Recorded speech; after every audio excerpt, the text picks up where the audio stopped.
Okay, it does say it's streaming, Yeah. but yeah.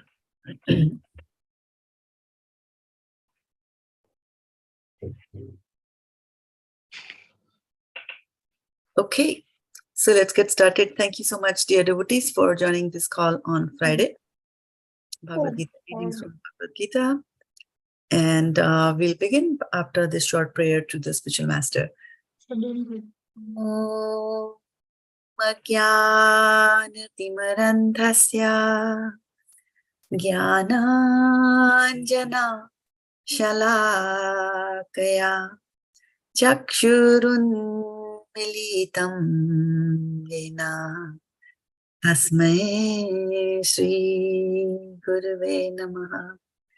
Shri Chaitanya Manobhishtam Stapitam Yena Bhutale Swayam Rupa Kadamahyam Dadati Swapadantikam Vandeham Shri Guru Shri Yuta Padkamalam Shri Gurun Vaishnavamscha Shri Rupam Sagrajatam Sahagana Raghunatanvitam Tam Sajivam Sadvetam Savadutam Parijana Sahitam Krishna Chaitanya Devam Shri Radha Krishna Padan Sahagana Lalita Shri Vishakanvitamscha He Krishna Karuna Sindhu Dinabandho Jagatpate Gopesha Gopika Kanta Radha Kanta Namastute Tapta Kanchana Gaurangi Radhe Vrindavaneshwari Rishabhanu Sute Devi Pranamami Hari Priya Manchakalpatarubhyascha Kripa Sindhubhya evacha Patitanam Pavnibhyo Vaishnavibhyo Namo Namaha. Jai Shri Krishna Chaitanya Prabhu Nityananda Shri Advaita Gadadhara Shivasadi Gaur Bhaktavrinda Hare Krishna Krishna Krishna Hare Hare Hare Rama Rama Rama Hare Hare Gopremanande Hare Hare Bo. Hare Krishna Mataji, Vashana Mataji, Sukomala Mataji, Hare Krishna. Hare Krishna. Hare Krishna, everybody. Okay, so Shraddha Mataji, Hare Krishna. today is a new milestone here. We have completed 5 and we are going on to chapter 6. And if we do this, then we would have completed 1/3 of the Bhagavad-gita. No, we are going. Oh, yeah. Okay. Yeah, sorry. Right. And so we would have completed 1/3 of the Bhagavad-gita at the end of 6th chapter, which will be at least 48 weeks from now, which is almost a year, give and take. Few weeks here and there that we miss. Yeah. So, yeah, and that'll bring us into the next part, which focuses a lot on the Bhakti Yoga, right? So in the previous verse, previous chapter, we had talked about Karma Yoga. We'll do that. We'll go into that a little bit, picking up and recap on that and see how it is connecting with this particular chapter. And then we will also, I also actually wanted to start with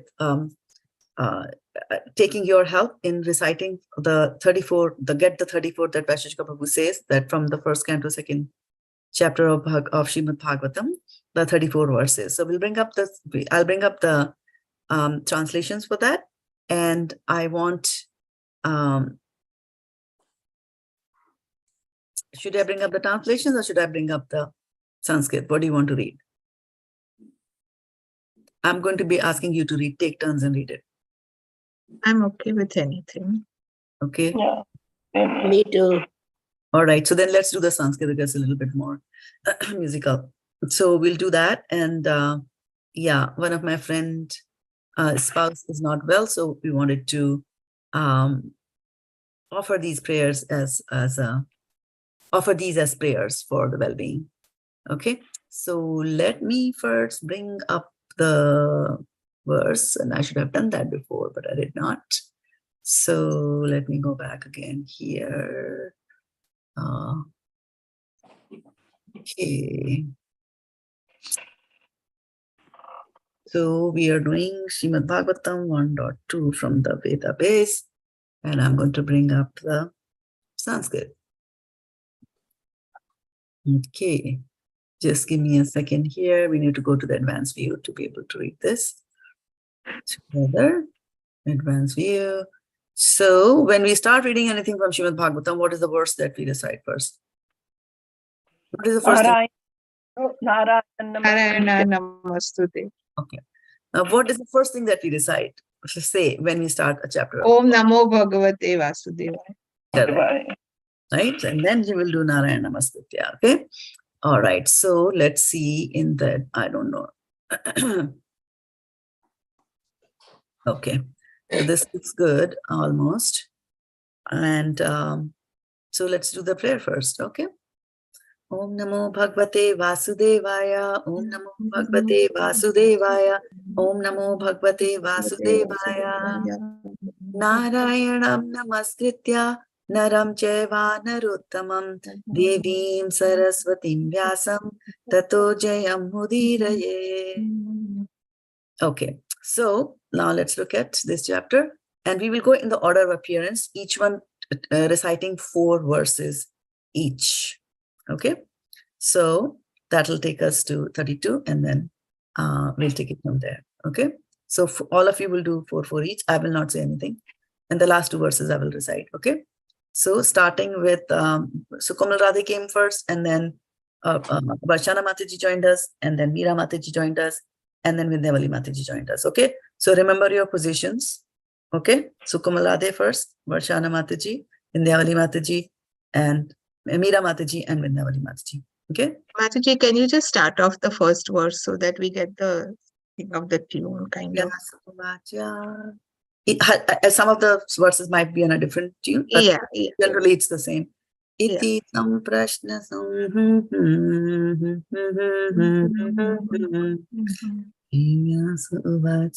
Go ahead. Vyasa uvacha iti samprashna samvrishto vipranam raumaharshanihi pratipujya vachastesham pravaktum upachakrame. Sutta uvacha yam pravarjantam anupetam apeta krityam dvaipayano viraha katara ajuvaha utreti tanmayataya taravo pinetus tam sarva bhuta hridayam munim anatosmi. Yah swanubhavam akhila shruti saram ekam adhyatma dipam atitiri sattam tamogna nidham samsarinam karunyayaha purana guhyam tam vyasa sunum upayami guru muninam. Narayanam namaskritya naram chaiva narottamam devim saraswati vyasam tato jayam udirayat. Munya sadhu prashtoham bhavadabhira lokamangalam yatkrata krishna samprashno yena atma suprasiddhati.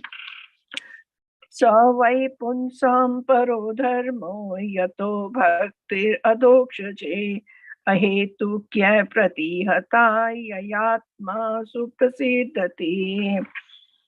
Vasudeve bhagavati bhakti yoga priyojita janyatyashu vairagyam jnanam cha yadhetukam dharmah swanushtitah pumsam veshvaksena kathasuya nota padayet yadi ratem Shrama eva hi kevalam.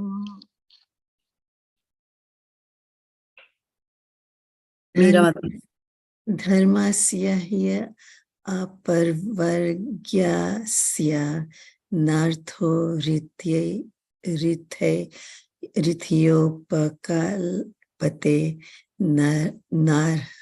nartasya dharmaikantasya kamo लाभाय हि स्मृतः कामस्य नेन्द्रिय प्रीतिर लाभो जीवेत यावता जीवस्य तत्वा जिज्ञासा नार्थो यश्चेह कर्माभिः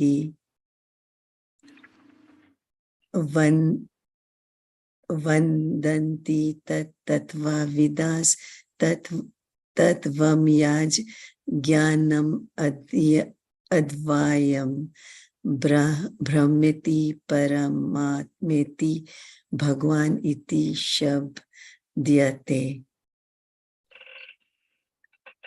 तत् श्रद्धाधना मुनायो जिनाना वैराग्य युक्तया पाश्यन्ति आत्मानि चत्मनं भक्त्या श्रुता गृहीतया.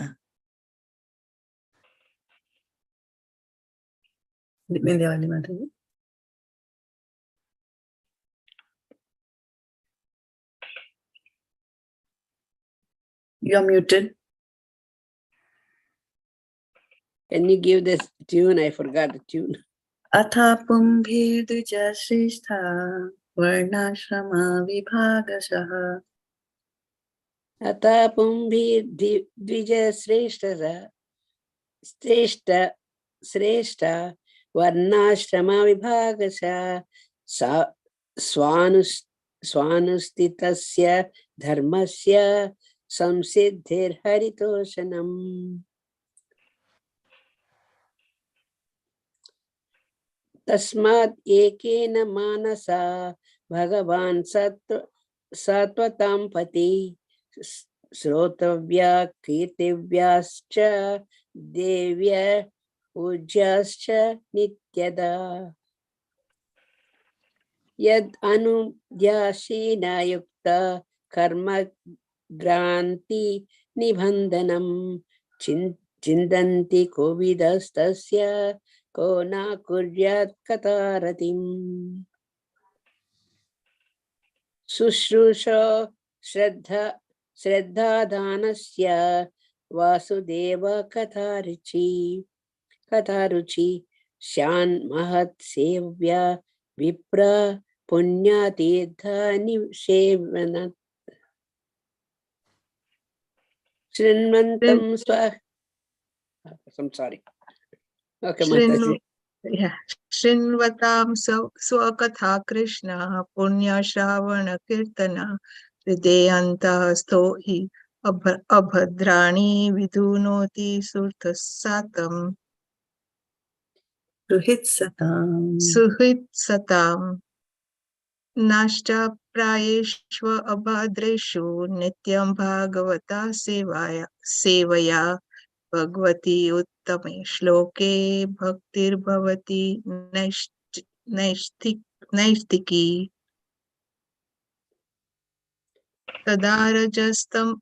tadarajastamo bhavaha kamalobha dayaschaye cheta eter anaviddham sthitam satve prasidati.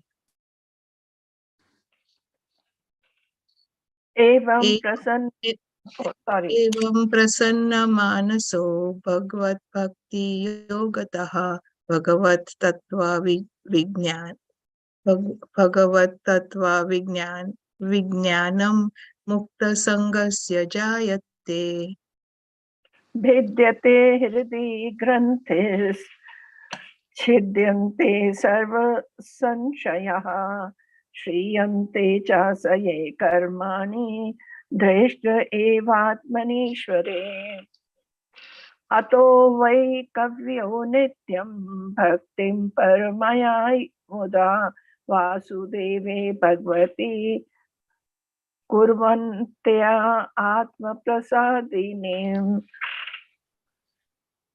सत्वं रजस्तम इति प्रकृतेर्गुणस्ते युक्ता परः पुरुष एक इहास्ये धृते स्थित्यादये हरिविरिश्चि हरेति संज्ञः श्रेयांसि तत्र खलु सत्त्वतनोर्नृणं स्युः पातिवात द्रुनो धूमस् तस्माद् अग्निस्तैमये तस्मासस्तु रजस्तस्मात् सत्त्वं यद् ब्रह्म दर्शनम् धेजिरे मुनयो यार्थे भगवन्तम् अधोक्षजं सत्त्वं विशुद्धं क्षेमाये कल्पन्ते येनुतानि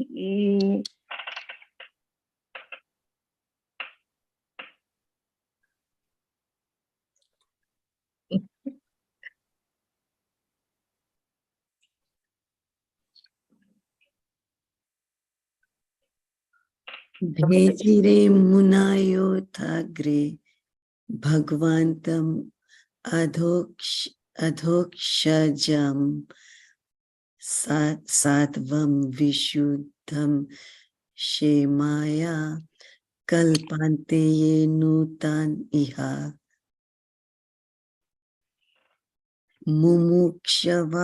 मुमुक्षवो घोरारूपान् हित्वा भूतापतिन् अथा नारायणा कलह शान्ता भजन्ति हि अनाशूयवः राजस्तमः प्रकृतायः समाशीला भजन्ति वै पितृभूता प्रजशादीन् श्रियैश्वर्या प्रजेप्सवः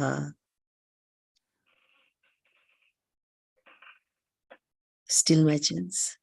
Yeah, you have to do Vasudeva paraveda, Vasudeva paramakaha, Vasudeva para yoga, Vasudeva paraha kriyaha, Vasudeva parim jnanam, Vasudeva param tapaha, Vasudeva paro dharmo, Vasudeva para gatihi. Tayevedam sasajagre Bhagavan Atmamayaya Sadasad Rupaya Chasau Gunamaya Guno Vibhu Taya Vilasitve Taya Vilasitesvayesu Guneshu Gunavan Iva Anta Pravishta Abhati Vijnanena Vijarmibhiti Vitha Yataya Avahito Vahnir Darushva Ekasva Yonishu Naneva Bhati Vishvatma Bhuteshu Chatata Puman Aso Gunamayir Bhavir Bhuta Sukshemendriyatma Bhihi Swanirmiteshu Nirvishto Bhunkte Bhuteshu Tadgunan. Very nice. So Aruni Mataji joined us, so she can finish it off with the last verse. Hare Krishna. Hare Krishna. Avayatya esha satvena lokan vai lokabhavanaha Leelavatara nurato devatiryan naradishu. Very nice. Okay, so we will then go to the verse of today. And so like we said, we're starting the first chapter, for a different chapter today. We're doing Bhagavad-gita 6.1. And before we go into 6.1, I just wanted to spend a little bit of time, make sure that, we retain our connection with the previous verse. So previous chapter. So in the previous chapter, we have, let me bring the other view for that. In this chapter, this is basically on Karma yoga. Karma yoga, right? And that is action in Krishna consciousness, right? So he talks about all that in the whole chapter. However, towards the end of the chapter, there's a dual verse, I think, there, 27 and 28, the verse before the last one, right? So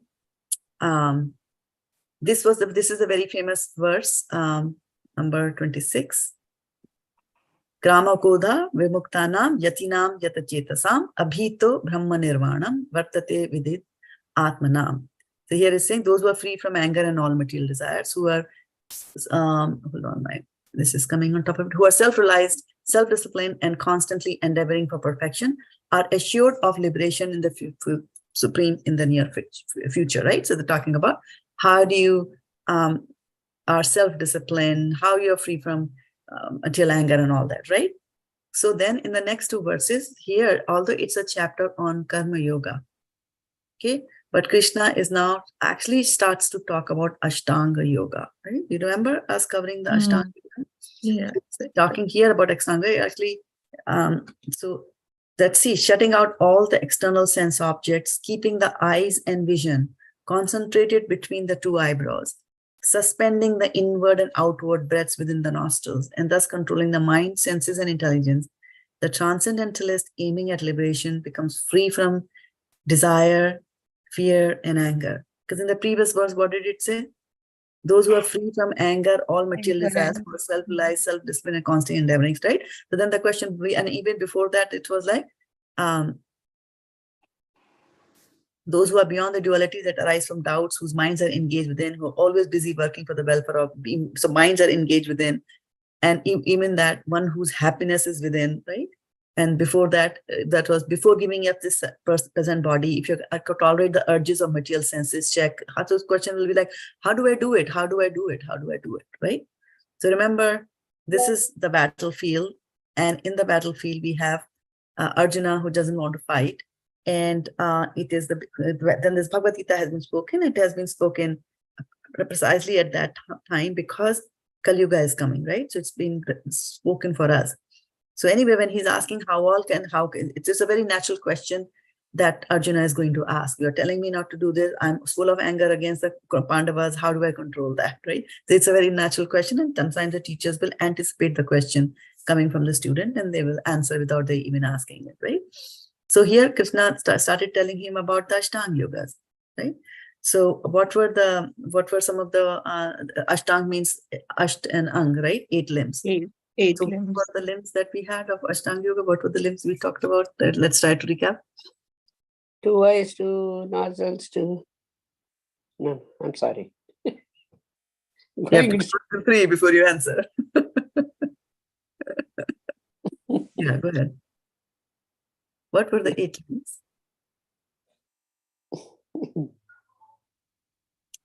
Give it a try.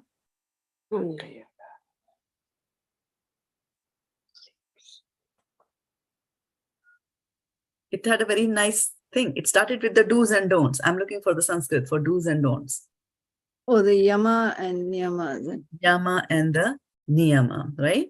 And we also said that the yama and the niyama are basically for yama is for your, how do you interact with the outside world, right? So what will be some of the yamas? Asana. Like how you restrain yourself or your moral. It's a very interesting thing. Although we say yam and niyam, we say yam niyam, and we say what is it? You say it's do's and don'ts. But it's not one-to-one. But it is not a one-to-one correspondence like that. Yam is not do. Yam actually is don't, and niyam is what you do, right? नियम से काम करो. ये नियम है.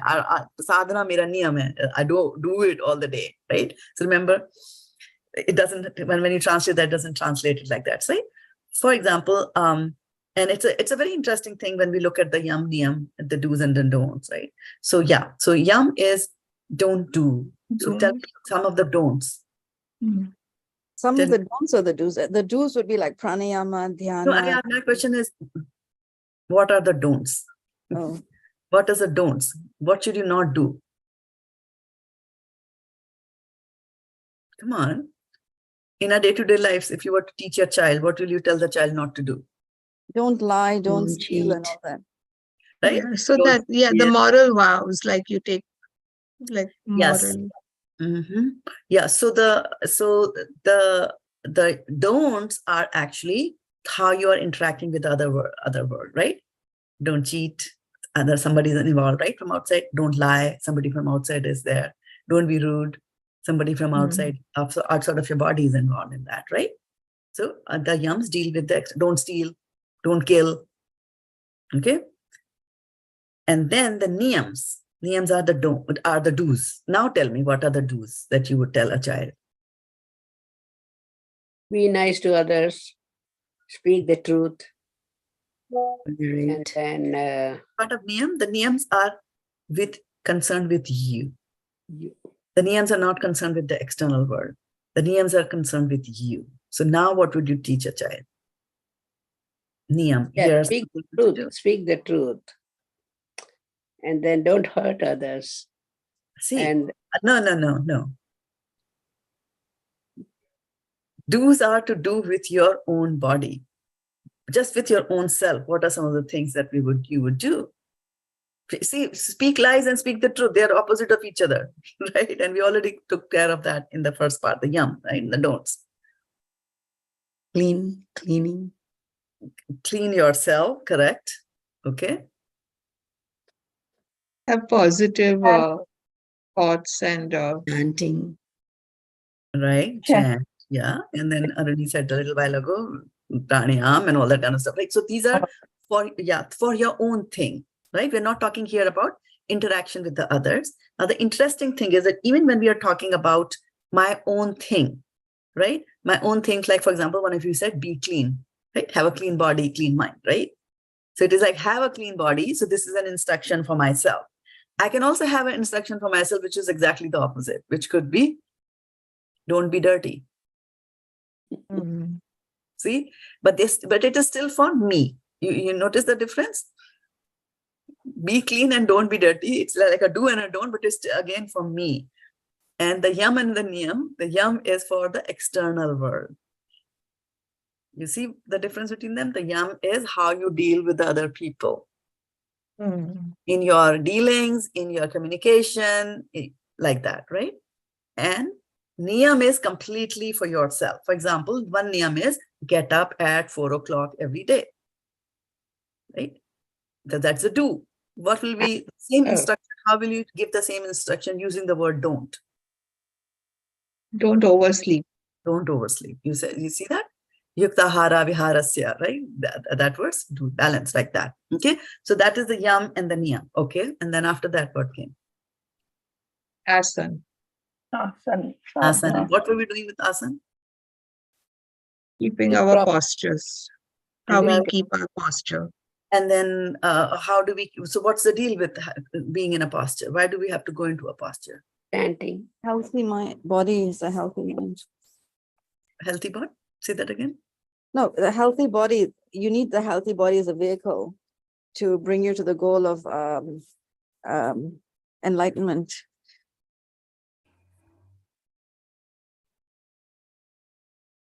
So bring you to the samadhi. Ask for making a body healthy. Sorry? Is that the conclusion? That by asanas, my body will, asanas are done. Well, by asanas, my body will become healthy. There's no doubt about that, right? But are asanas done to keep the body healthy? No, it's to bring the being into a higher state of consciousness, into samadhi. What does asana by itself do? Does asana lead to samadhi? Like, what Sana is the purpose of asana? Yeah. What do you do in an asana? So when the teacher says, your yoga teacher will say, okay, bend downwards, touch your hand to the ground. So it's Then what- actually Going into a certain posture. And then after that, after she puts you Exercise, in a- exercise. That's right. after she puts you into a particular posture, Then she what does she tell you to do as the next thing? Once you reach Breathing. now, Breathe. breathing. Breathing. Breathing is very Breathe. important. no, breathe breathing though she will say, inhale, put your legs over Yeah, your head. And then what did she say? Very important thing. She says, Think of God. hold the posture. Hold up. Oh. She just tells you that, stay. Right? Downward dog position, stay. Rise up, keep your hands up, stay. So you don't go quickly like that, right? Raise a hand, you stay. Bend down, but downward, you stay. Okay? So why they are asking you to go into this asanas? Primary reason is that if your body has to be still for your mind to be still. Okay? So that is the main purpose, because remember, like you all were saying, that ultimately I'll put and dhyan and the samadhi and all that I will do, right? You will do. But these are the stages of the ashtanga or the links that are going to take you to that particular state of mind, right? This of dhyan yoga he's talking about, which is today's chapter. Okay. So, all right. So you said yam, niyam, asana, then Pranayam. pranayam. Okay. What happens in pranayam? What are you doing? Controlled breathing. Breathing techniques. Control that or- breathing. Okay. And then what do you do after pranayam? Pratyahara. You do pratyahara. And what do you do in pratyahara? I mean, you're controlling your senses under your control. So it's not interacting, it's inward, not interacting outside. So we are withdrawing is a more apt word there to use, right? We are withdrawing our senses from the sense objects, right? So that is pratyahara. Pratyahara. Okay. And then what do you do after that? Dhyana. Dharana. All that I think Dharana. dharana. So Dharana. dharana, concentration. Concentration. And then Dhyan. dhyan. What do you start doing in dhyan? Meditation. On God. On the Yes, holy on- name. the God. Yeah. There's no difference between holy name and God. So on the holy name, but you meditate on the holy name. Then what happens in samadhi? Bliss. Experience bliss. We are always looking for bliss. So samadhi is intensified dhyan is samadhi. Then there's just that focus is there. Complete focus, and you're not thinking of anybody else. Right? Bachika Babu was telling that very interesting story. It was in regard to some other question where somebody said that if I commit an offense against a Vaishnava, and what should I do? Like, you should always beg forgiveness. But if sometimes they are not there and you don't know which Vaishnava you offended, so what do I do? And things like that. The general question was there. But anyway, what struck me in that was, in connection with this particular chapter, was that he was talking about Rupa Goswami. Rupa Goswami was there on that Vrindavan, around that Parikrama mark. And he was in Samadhi. So in Samadhi, what? Rupa is Rupa Manjari, right? So in the Samadhi, she will start seeing, herself as Rupa Manjari, and then engage in pastimes with Krishna. Because in Samadhi, that is what is happening, right? Depending on the mood that you have, the relationship that you have with Krishna. So they are Manjaris, right? So in the Manjari mood, Rupa Goswami started having that Samadhi and engaging in the pastimes of Krishna. And then he laughed a little bit, completely unaware, right? And so on that Parikrama mark, there was a man who was limp, and he had a very typical style of walking. He was walking like that, like that, like that. So he looked and he saw that Rupa Goswami is laughing at me. Rupa Goswami, a Goswami of that caliber, will never laugh at such a thing. They know there's a body, there's a covering, there's a soul that is inside, right? And then so when his samadhi broke, because of that disturbance and all that, he somehow knew that, something has happened. So he went to his elder brother and asked, what should I do? I'm forgetting whether it was elder brother or Chaitanya Mahaprabhu, I'm forgetting, but he went to somebody higher than him. And he asked that, what do I do? How do I know who have offended, because this thing happened, that man passed, and then he opened his eyes. And so then he said that, okay, how do I beg forgiveness, all that. So then he said that go invite everybody prepare a nice feast and invite everybody to the feast, the whole village to the feast. and the one who doesn't come to the feast is the one that you have offended, like that. But anyway, what I'm just trying to say is to explain samadhi to you, that in the samadhi, you're totally oblivious of what is happening, completely oblivious of what is happening around you, right? So the yam, niyam, pranayam, asana, pranayam, and pratyahara, right? So what were we doing till this particular stage is that we were focusing on the outside, on the material body. Everything that you were doing was to do with the material body. Yam, what do you speak? Niyam, when do you get up? Right? Pranayam, asana, your pose. Pranayam, your breath, right? So this is all to do with the gross body.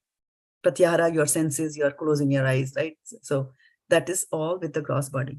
Then after covering all this, then you come to the stage of dharana, dhyan, and samadhi. So in dharana, dhyan, and samadhi, you are actually focusing on the subtle body. Now the subtle body is working, the mind is working, mind is a subtle body, right? So this, he says that. So Krishna says that in chapter number 5, where he's telling him about how can you overcome and control anger and things like that. So like one way to do that is control your mind, right? Because mind is the cause of your anger. Okay. So he's explaining that in this chapter, in the last verse. He says, shutting all the external sense objects, keeping the eyes and vision between your eyebrows, suspending the inward and outward breath, through the nostrils, controlling the mind, senses, intelligence. Then he becomes freer of this, right? And after saying that in chapter number 5, immediately in the next chapter, immediately as soon as he tells him about Ashtanga Yoga, then he says, Bhoktaram yakitapasam sarvulokam eshwaram suhridam sarvabhutanam gyatvam shanti mṛtyuḥ. So he says that a person in full consciousness of me, knowing me to be the ultimate beneficiary of all sacrifices and austerity, the supreme lord of all planets and demigods, and the benefactor and well-wisher of all living entities, attains peace from the pangs of material desire. So immediately, it's like till the last point, in the last 2 verses, he's talking about Ashtanga Yoga and all that, but then immediately he brings in Bhakti Yoga, right? So he starts with Karma Yoga, talks a little bit about Ashtanga Yoga in that chapter, and then immediately brings in the last one, immediately brings in Bhakti Yoga. It's like, what, I'm your friend. And then you should understand all sacrifices, I'm the beneficiary. So you do your sacrifices for me, like that. So he's putting him in the right frame of mind, right? And then now let us go into the next chapter. And the next chapter is chapter number 6, right? Mataji, can you get in order, Mataji, that pranayama, that thing? What are the order we have to go? The order of the 8 limbs of Ashtanga Yoga? Is that yeah, okay. Yam, niyam, asana, pranayam, pratyahara, dharana, dhyan. samadhi. Pratyahara, Dharana, dharana, dhyan, and samadhi. Okay. Thank you, Mataji. Hare Krishna, Mataji. Mataji, can you kindly define a little about dharana? About the dharana. So what happens is dharana, again, dharana, dhyana, and samadhi, there are different stages of focusing on the focusing your mind, right? So you could just focus your mind. In the beginning, the dharana state, people can focus on different parts of the body or different chakras of your body and things like that, right? And then in dhyan, what happens is now you start bringing in the God element into it. Up until dharana, there is no God, right? You are asana, you can do yam and niyam with no godliness, right? You can sit in any pose in yoga without knowing about God, right? Pranayam, you can do breathing exercises, no God involved, right? You can withdraw senses from the material objects, no God is involved, right? And then you start fixing your, concentration on various chakras. Somebody says there are chakra points in a body where energy flows and all that. Still no God is involved, right? So that is up until the level of dharana. Then in dhyan, you start meditating on the limbs of the Lord. So the murti concept comes in, and then you also on his lila, right? And then when this dhyan is intensified that there's nothing else that you're thinking about other than Lord and his lila, like Rupa Goswami was doing, then that is samadhi. Thank you, Mataji. So And so does a bhakti yogi participate, or does a bhakti yogi do Ashtanga yoga by default? Let's see. Does the bhakti yogi do any yama? How he interacts with others? Is a bhakti yogi cognizant of that there's a way he should interact with others, he or she? Yes, Mataji. Right? So so yama he does. Niyam, are there any do's Yes. that a bhakti yogi Yeah, follows? he follows the niyam. The niyams, right? Asana, does he sit in any particular postures? Yes, Mataji, we sit What in a posture? posture. What posture does he? You see, we sit down straight and chant the holy name of the Lord. Correct, right? So that's asana. Then pranayama. How does pranayama happen? Breathing between Different nostrils. kinds of breathing. No. How does a bhakti yogi do? Bhakti yogi. Oh, bhakti. Bhakti yogi is Mataji not concentrating on the breathing. It is automatically it is happening, Mataji. By what does it automatically happening? Mataji, I never concentrated on breathing when I'm chanting the holy name. My concentration is on the holy name of the Lord, not the breathing. Yeah, so my question is, what does a yogi do, but bhakti yogi do, so that pranayama happens? You said that asana happens because I sit down straight. Agreed, accepted, right? Now my question is, what does a yogi, bhakti yogi do that you will say that will qualify that pranayama is happening? What is pranayama? When he sits in a good posture, then automatically Asana. breathing. That is asana. Breathing in and breathing out. That everybody do. That even sinful people do. Yeah. Automatically it does, Mataji. When What automatically does? You are doing something and that's how it happens. There's nothing automatic. Asana. What is it that you do? What is it that a bhakti yogi does because of which pranayama happens? Dharana. I will give you a hint. It's dharana, right? Concentration. No, you did No. that in the beginning of this class. What does a bhakti yogi do that leads to pranayama? You did that in the beginning of Saying the mantras. Praying. right, saying the mantra, reciting the mantras. And I have told you several times that these verses are, remember when Sukumal Radhi Mataji started, she said, Shraddha Mataji, can you give me the tune? Because they are written in a particular meter, they have to be sung in a particular meter. Right? And that's why I always emphasize that don't go and listen to tunes from anybody and everybody. Right? Because they have wrong pronunciation. When there is a, they will say a. Mm-hmm. Right? And then sometimes they will just add the im to everyone where there's no im there, right? They will add it. They're like Om Agyan Timran Dasya. Om Agyanam Timram Dasyam Jnanam Suvagyam. So they do it like that.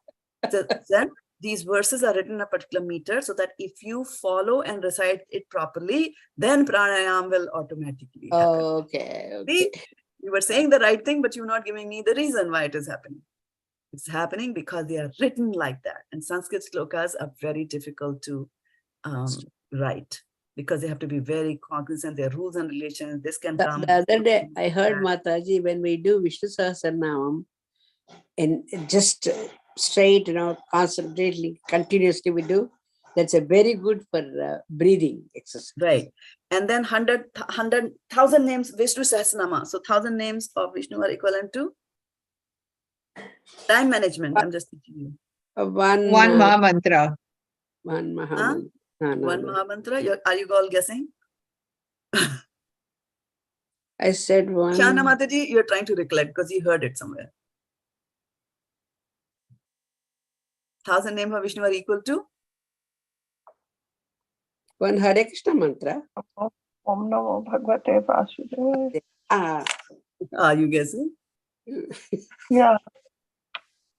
Om Namo Bhagavate Vasudevaya. Om Namo Bhagavate Vasudevaya. 1,000 names of Vishnu are equivalent to one name of Ram. Sri Rama Rama Rame, Ti Rame Rame, Manorame. Now you're saying. Rama Nama Ranane. Okay, so Ram, right? So three. So, and then About three Ram. Ramas are equivalent to? Three Ramas are equivalent to? Rama is equivalent to 1,000 Vishnu Sahasranamas. Come on. Come on. 1,000 Vishnu Sahasranamas are equal to one Ram. 3,000. Three 3,000. Ramas are equivalent to? 3,000. No, I'm not No. asking a math exercise. Oh. Then what did you say? 1,000 Vishnu names are equal So to it's one one Ram. Krishna Nama. One Yeah, one name of Krishna. It took me such a long time. You're in this call. Three. Come on. Oh. Hare, one Oh. Hare Krishna.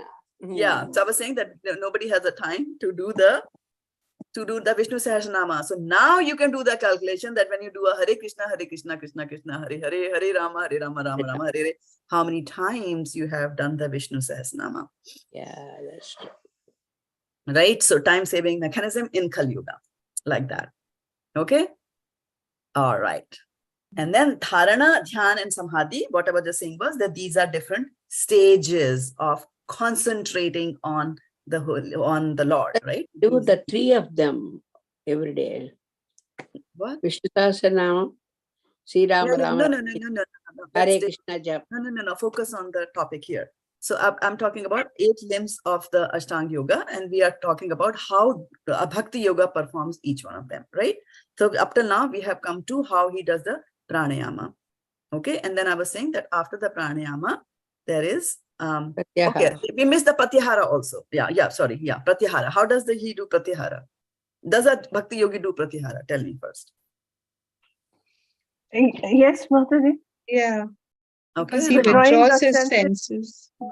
Withdrawing the senses from the outside. Yeah, right? You sit down, you close your eyes, you sit down to chant, right? You go to that. And then the last 3 were dharana, dhyana, and samadhi. And so where I was saying that now the focus is going on Krishna.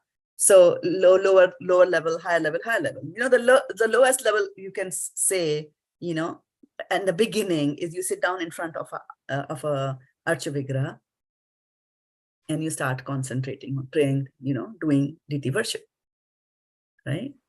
And that same deity worship can get so intensified. And there's a very interesting story of a saint who did not have time and energy and money to do elaborate deity worship.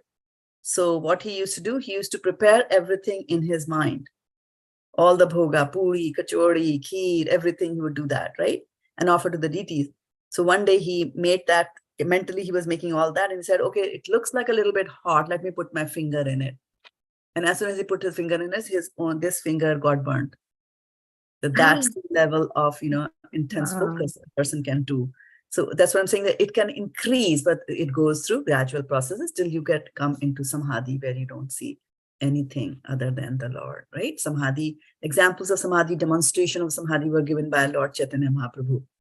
Dharana, what is that you said, Mataji? Focusing on the limb. Focusing. Yeah, dhyan is focusing on the limbs. Samadhi is more intensified dhyan. And then on the dharana part, I was saying that you have on the 6 chakras, you start focusing. So we don't bother about the 6 chakras. We don't bother about our body that much. Only thing that we remember is that in the heart, which is also a chakra, in the heart, Krishna lives. In my heart, Krishna lives. If I have to focus anywhere, I will focus on my heart. Okay. So he's talking about these Ashtanga. So he talks about the 8 limbs of the yoga.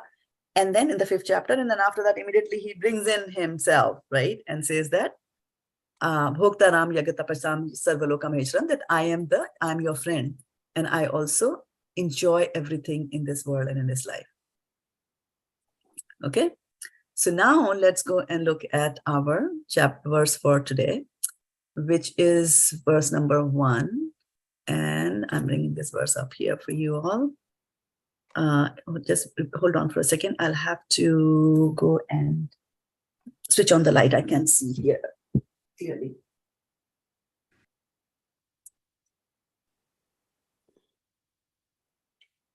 Okay, I'm back. And sharing my screen here with you. Okay. So 6.1.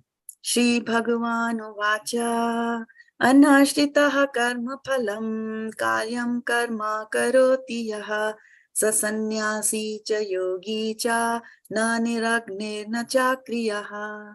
Shri Bhagavan Uvacha Anashritaha karma phalam karyam karma karoti yaha sasannyasi cha yogi cha na niragne na chakriyaha.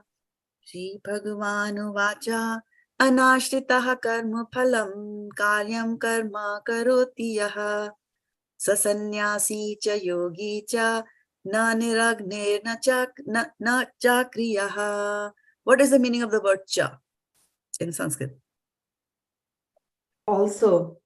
Yeah, also or and. Okay, good. Sri Bhagavan Uvacha, the Lord said, Anashrita, without taking shelter, karma phalam, of the result of work, karyam, obligatory, karma, work, karoti, perform, yaha, one who, saha, he, sannyasi, in the renounce order, cha, also, yogi, mystic, cha, also, na, not, nihi, without, agnihi, fire, na, nor, cha, also, akriyaha, without duty.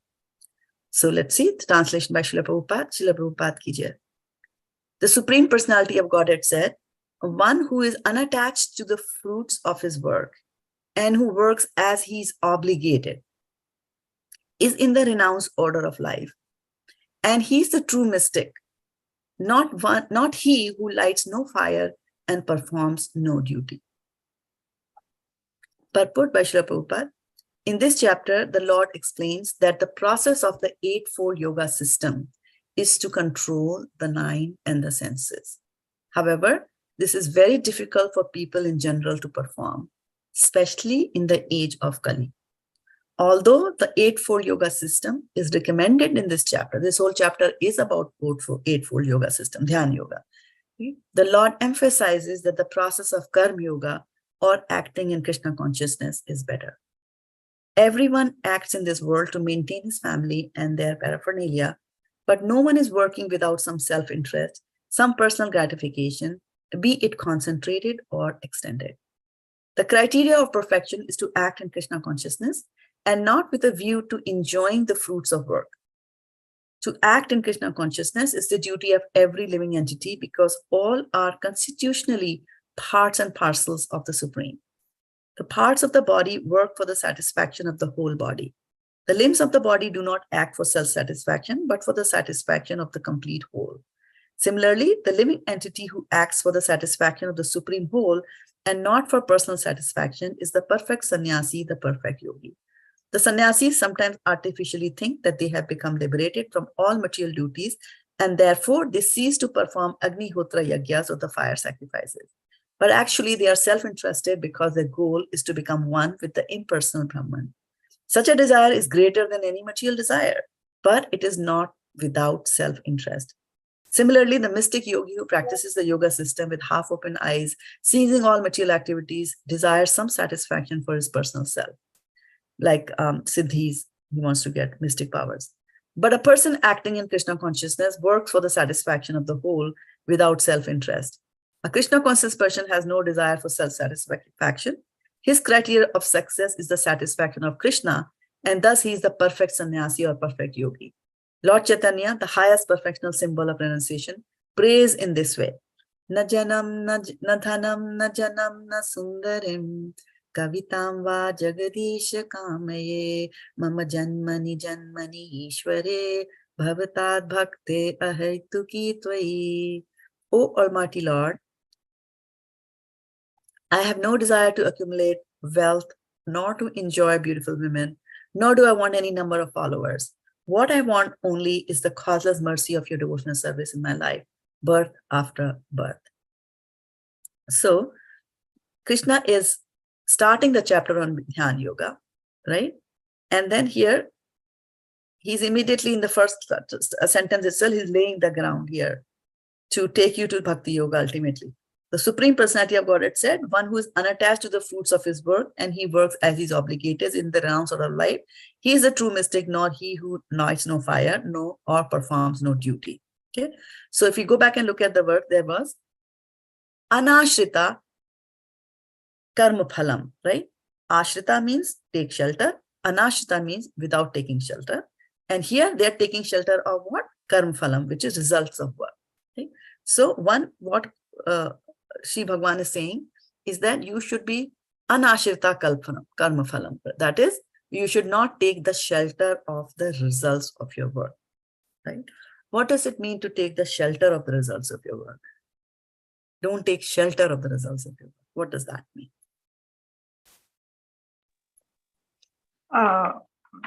Mataji, if we take shelter of the results, then our concentration will not be on Krishna, and there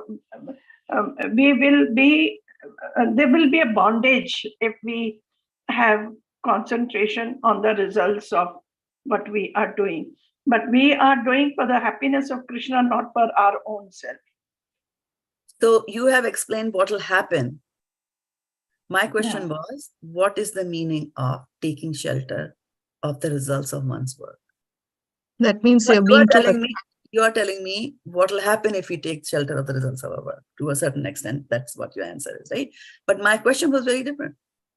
My question was, what does it mean when they are saying taking the shelter of the results of one work? What does that mean? You were trying to say something, Sakula? Yeah, that means you're very attached to the results of your work, and that's why you're kind of hiding under, like, you think that that's going to not protect, but yeah, or the shelter word is kind of throwing us off, right? Because we're thinking, how do we take how can we take the shelter of the results, right? Well, a couple of things to keep in mind. Taking shelter of the result of the work, number one, is very, very clear. Taking shelter of the result of the work here means that you are doing the work only for your own benefit. For the result. For the result. So now that is my motivation for working. My motivation for doing that work is the result of that work. Okay. And so now tell me one thing. Tell me what motivates people to work. Some examples. Money, correct. Which leads to good life, material. Okay.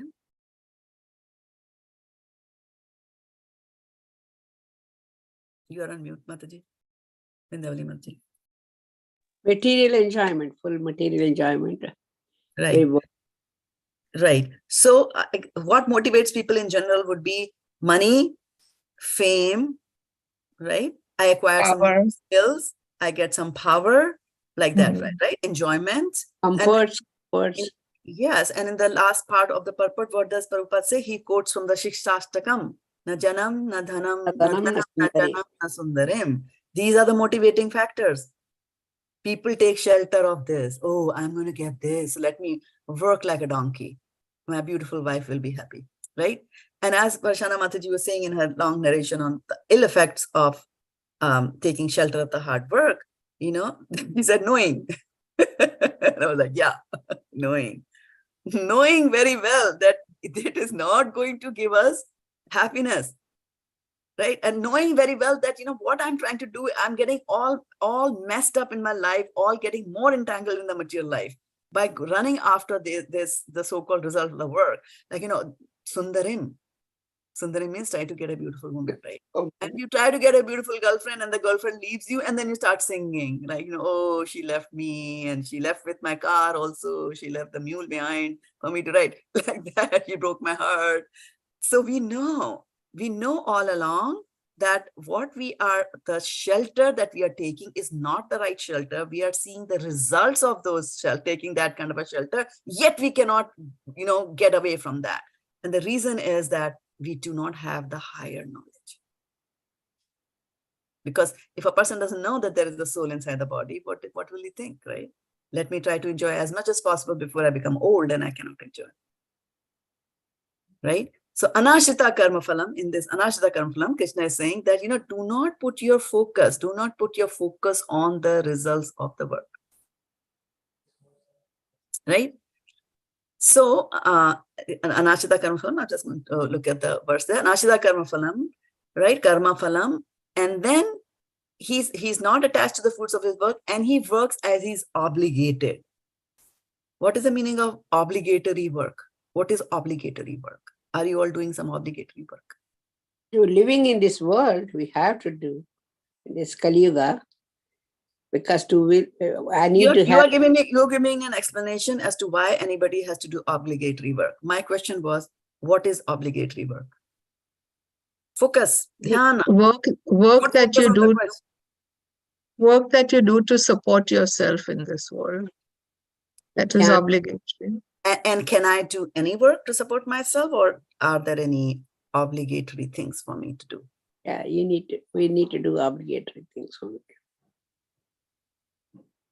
But can the obligatory work change from person to person, from time to time? Yes. Yes. So what is obligatory work then, based on what we have heard? Yes, Mataji, I'm obligated to serve my children. If I have produced children, it is my duty to take care of them. Till how long? Till the end of your life. According to Indian system, I don't know. End of your life. No, according to the Indian system, you go to vanaprastha. That is the Indian system. Right. Yeah. So what I was telling you, that your obligatory work is the work assigned to you according to the varna and according to your ashram. That is your obligatory work. Oh. A Brahmana need not set up a factory and say that, I have to set up a factory. It's not your obligatory work at all to do, right? And why does a Brahmana want to set up a factory? Because he's ashrita karma phalam. A factory will bring money. He wants that, right? That Kali Yuga is completely messed up situation here, right? So what this particular verse is saying is that, a person who is not dependent, right? He's not attached to the fruits of his work, right? And he works according to whatever he's supposed to do, according to he says, that person is the true mystic, right? He's a true mystic. Mataji, what did you say? Obligatory work is to? It's the work according to your varna and ashram. According to your varna and ashram. But Mataji, I read somewhere, or I heard a talk, I can't remember, that the obligation of a parent to look after the child, and where the bonds are really strong, is until the child is 21. After that, is just the parents' bond with the child remains, but the child cuts the cord, and then they become their own person. Technically speaking, they become their own person from the age of 11. But then from the age of 11 to 18 or 21, I can't remember, they need this, the care. And after that, they become completely independent adults, and your obligation ends. But then there is the attachment that continues. And that's why, parents go on worrying about their children and very rightly said. Yes, it is attachment and attachment only that makes your kids dominate your life. Yes. Despite reading all the shastras, we make those decisions. Yes, you are 100% on the dot, Mataji, on that. Yes. So that is what he's saying. You work according to do only your obligatory work, whatever you're supposed to do. But we don't want to do that because we're so attached to the child. What's going to happen with my child is going to be bad. And this is such an interesting thing that, you said, that kids grow up and become their own individual, and then we keep following them, although they might not need us, right? And why do we sometimes follow our children? Because we are also thinking about ourselves, the ashrita karma phalam. We are thinking, if I take care of my child, even when the child is an adult, when I became 80 and 85 and I can't move, this child is going to take care of me. Good luck. With that, yeah. So in but you know what they say, Mataji, even in astrology, they say that don't look at a child's horoscope before they're 11 years old. Because before 11, they take on whatever the karma of the parents is, that is what follows the child. Only after 11 years old, their own karma, and they accrue karma through their actions, whether it's good or bad. But before that, it does not attach to them. So, and I think that's got something to do with the bonds and the attachment and all that as well. I did not read in the shastras that I am reading about this particular part of it, so I will not comment on it.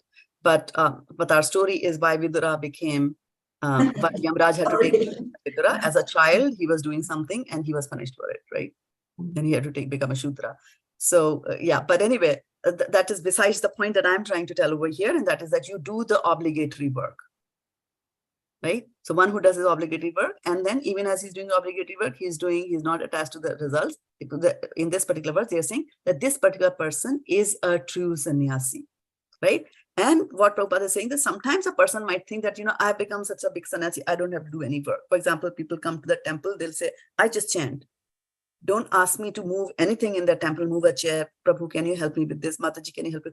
No, I'm chanting, right? And Prabhupada said chanting is very important. The best, the first thing and the, prime thing that you should do. Yes, it's prime thing to do, but why are you doing it at 12 noon? If it was the prime thing, you should have done it in the first thing in the morning, right? So sometimes they are like, no, I'm such a great personality. I don't have to move my things. I don't have to move my limbs. I don't have to do any work. And then also they might think that because now I'm doing this so much work, because I become such an advanced devotee, I don't have to do any of the yagyas, and yagya could mean a yagya, as in you have a havan kund and you do the yagya, that's also a yagya. But then throughout, we will talk about in this chapter of what different kinds of yagyas are there. Even controlling your mind is a yagya and things like that. So sometimes they might just think that I don't have to do any of these things. I don't even have to work for the family. Sometimes in the family, you'll find people like, main bhakt hu, I just sit in the corner. You all are lower people, you do the work and I've eaten on a plate and you go clean it and things like that. So you'll find people like that in a family, but that is not the right thing. Do your duty. Yeah. You have, as long as you are there, you do your duty according to your ashram, which is your duty. And then Prabhupada also says that, when you do like that, then you will be, you will be guided. You will be guided by Krishna from within and by your special master from without to do the right thing. Because, even when you're doing your thing according to their place in the society, social order, and according to the varna that you are born in, still there are some crossroads where you do not know what to do, right? So you need some advice and some guidance. That's when you reach out to others and you talk about that, right? So here, what Krishna is saying is that, number one, he's again talking about work. He's talking about work, right? That you have to do your work. So he's saying that don't try to give up work, because then through the work itself, you will, by working. So why is he saying here that you have to do your work? Why is it that you have to do your work according to your varna and ashram, right? So the reason is that you are put in a particular varna and in a particular ashram happens with the passage of time, but you're born with certain qualities, right? So whatever qualities you're born with, you should cater to those qualities. Otherwise, the purification will not happen. You're a Kshatriya, yeah, fine. You go fight wars, and then when you lose in 10 wars, then you will get the humility needed to do devotional service, right? So up and until everything material, you're materially exhausted, your desire to focus on the Lord is not going to happen like that, right? So, and the interesting thing is that, so there is, somebody might say that, I'm giving this up. I gave up this thing. Now, there are two ways in which you can give up something. One is that you give up something because of frustration. I tried to get into MBBS 15 times, or not 15, you'll be old. 5 times, 5 years, I tried getting into the medical college, did not get it. I'm giving it up, right? That's you are renounced it. You gave it up, right? But that is, you gave it up because of frustration, right? Second thing is that, there are people who graduated from IIT. Tell me some of the famous ISKCON preachers who graduated from IIT, Bombay. Radheshyam Prabhuji. Radheshyam Prabhuji. Gaur Gopal Prabhu, right? So there's so many, right? So there's so many here in our ISV also. There are Stanford graduates who left everything and went, right? So they have, they are not leaving all that because of frustration. They're not leaving it. They got into IITs. They got into Stanford University, and then they left it because of love of God. They wanted to preach the name of the Lord that they love so much, right?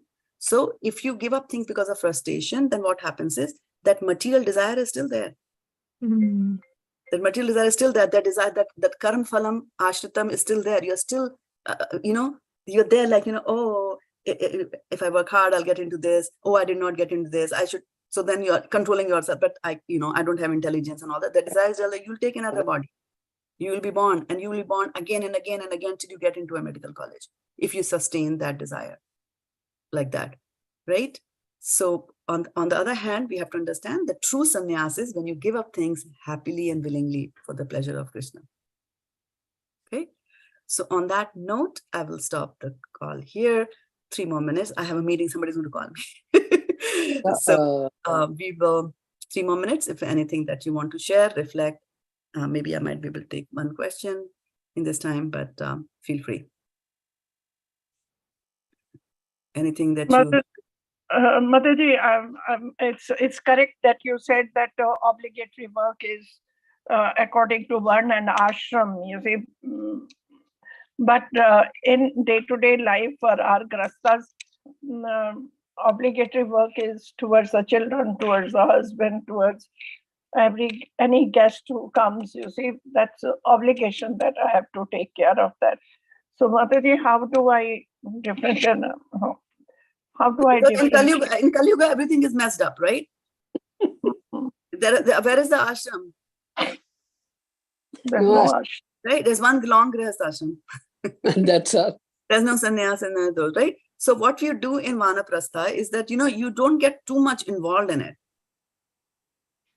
Guests are coming, you have to cook, you cook. But you start looking forward eagerly to the guest coming, then that is attachment. So now you see what is the meaning of obligatory work. I'm just doing it because I'm obligated to do it.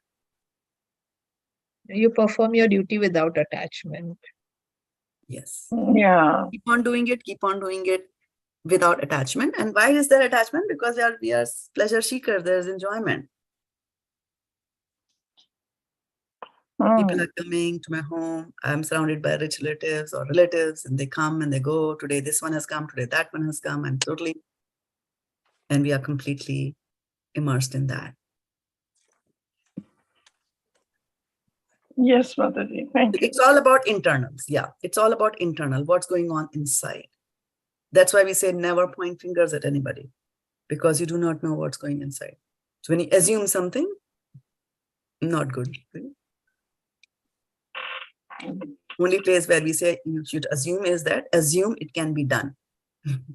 Whatever work comes in the service of Krishna, you assume it can be done and then go about it. Never say that it is impossible to do.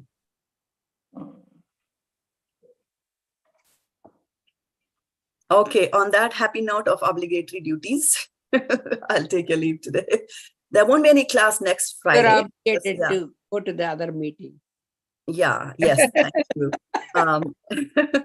And then in next Friday, there won't be any meeting because the Saturday, on next Friday, actually, it's Vaisheshika Prabhu's Vyas Puja. So, and we are celebrating it in ISKCON. All are invited to come and attend on Saturday.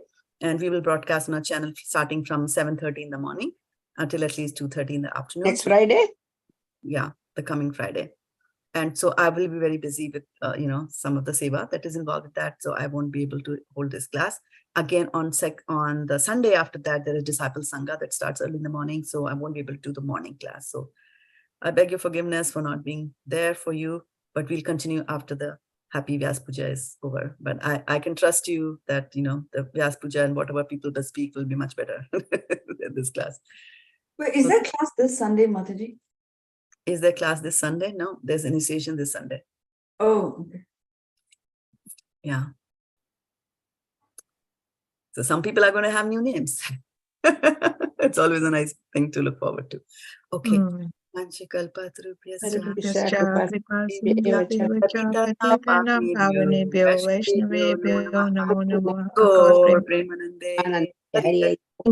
Mataji. Thank you, everybody. Thank you. So much. Take care of everybody.